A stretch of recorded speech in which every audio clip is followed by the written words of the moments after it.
What is up, peoples? Welcome back. This is Anthony with Everything Practical, and today I'm going to be showing you one of the most practical items that I have in my house and one that I want to share with you, and how to select your tape measure that you need to have at your home. Now, you're probably already very familiar with what a tape measure is and what a tape measure does, but what you may not be very confident in is how to select the best one for your money. Now, when you need to measure things at home, you probably either reach for a ruler or a yardstick, meter stick, or you go and reach for your tape measure. And if you don't have either one of these, well, it's time to get one. Now, you'll need something to measure with at your home or your workplace because you're probably always trying to put something in an exact spot. For example, if you're putting holes in the wall to hang a picture frame or a TV stand, you're going to want to have these things even on the wall. And for that, you'll need something to measure with, like a tape measure. Other reasons is the size. If you're going around to certain areas in your house and you're always trying to bring around a little ruler or yardstick, it's a little bit difficult to finagle, and maybe you don't have the exact space to fit all this, or you're just flipping your ruler over around or your yardstick and measuring everywhere you need to go with this stick. But if you have a tape measure, you can perfectly measure exactly what you need. Before I get into this video, be sure you are subscribing to the channel to be sure when you're searching for practical content, my videos are going to be popping up for you. So let's look at a few important features that you should take into account when you are going out and buying a tape measure. Now, the first thing that might seem obvious, but not quite entirely so obvious, is the length of the tape measure itself. Tape measures come in many different sizes. I recommend a minimum of 5 meters or about 15 feet, but the most practical size that I've found for me in my use is 26 feet, which is about 8 meters. Now, these lengths will allow you to measure most room sizes without having to double up on the measurement. Now, what I mean by double up is you come to the full extension of the tape measure, you have to make a mark and then measure further. For example, if you have a tape measure that is 15 feet or about 5 meters, now you're going to reach the maximum measurement of your tape measure, and then you'll have to start at that point and go further and then do a little bit of addition. For example, if you have a wall or a corridor that's 20 feet and you only have a tape measure that's 15, you'll have to do 15 feet first, make a mark, and then the rest that'll hopefully come out to be 5 feet to have your total of 20 feet. Now, the second most important thing you're going to have to look at for your tape measure are the units. Now, most of the world will be using the SI unit system, and the distances used in this are in meters. Now, if you're in the US or the other two countries that use the imperial system, you'll want your units in feet. However, whether you are using SI units or imperial units, I would recommend a tape measure that shows both. Now, the reason I recommend this is because so many people don't have any sense of the difference between feet and meters. So if you're constantly using something to measure, then you can see each time you're measuring something, the equivalence in the opposite system.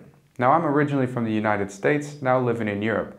And you can probably imagine that coming from the US that uses imperial units to Europe where it uses SI units, there was a little bit of confusion when I was trying to explain distances, or even weights for that matter. But this is for a tape measure and for distance. So if you have a tape measure that you constantly use to measure distances with, and you see both imperial and SI units, you yourself also will become a little acclimated with using both types of units. So if someone says 25 or 30 centimeters, then you'll know that that's close to 1 foot, and you'll have that hopefully right in your head. Now, from my point of view, these are the two most important things you should focus on when choosing a tape measure. Now, the rest, I want to show you some features that individual tape measures will have and others not, and you yourself are going to have to decide which ones are more important to you and that you will find most handy when you're using a tape measure.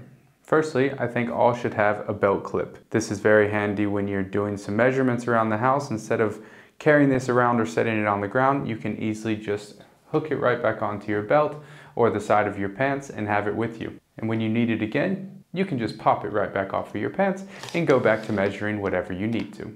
Another thing you should look at particularly is the braking system of the tape measure. The braking system is this little lever or button on top of the tape measure. What this does is it stops the tape measure after you release it from one side from moving. This one that I have, the brake acts as a complete stopper for the tape measure. If it's not activated, then the tape measure comes right back in after I let it go. Tape measure is out, I don't have the braking system activated, I let it go and it pops right back in. Now this one does have a spot for your finger to go on the bottom, which allows you to either guide it back in or let the tape measure recoil, which like this. I let it go, but my finger here on the bottom is holding the tape measure out. I can slowly let the tape measure back in, or I can completely take my finger away and it pops right back in. Now, if you fully activate the brake, this is when you take the tape measure fully out, you press the button in, and then it holds by itself. You can see that none of my fingers are holding the tape measure in on the bottom, and the tape measure is staying exactly how I want it to. Now, another tape measure that I have with me today is this blue one from Lux Tools. Now, when I pull this all the way out, the brake is already activated. I don't have to press any button or use my finger to keep the tape measure in. This brake is activated, and when you want to recoil the tape measure, you press the button on top softly or firmly, and depending on the amount of force you put on the button, allows the tape measure to recoil either slow or fast. So you'll see as I slowly press this in, it comes in slow. And then I'll show you again when it's all the way out and I press the button all the way in, the tape measure recoils very quickly. Another feature that you might want to have is how long you can have the tape measure out before it's snapping in half. Now, when I say snapping in half, this doesn't mean that the tape measure itself is breaking. It's just collapsing on itself because it can't hold its own weight. Now, if you're out working by yourself and you have this tape measure out a very long way and you're trying to hook onto something, then if the tape measure isn't sturdy enough, it's going to snap like this. And this is what I call falling on itself. Some tape measures have a rating that they'll say that they can go a certain distance before breaking. Now, if this feature is important to you, be sure to check out the distance that the tape measure can go before it will indeed snap. And finally, the last feature I want to show you is the actual end of the tape measure. Now, what this is for is to hook onto something so that you don't need a partner to hold this in place. Some of these have holes in the end so that you can hook them onto a nail, or they just are little sheets of metal that you can place on the back of, say, a piece of wood. As you pull the tape measure away, this stays in place. Now, this tape measure that I have from Milwaukee is actually a magnetic one, so it has a little magnet at the end. So when you stick this onto a magnetic surface, it holds by itself.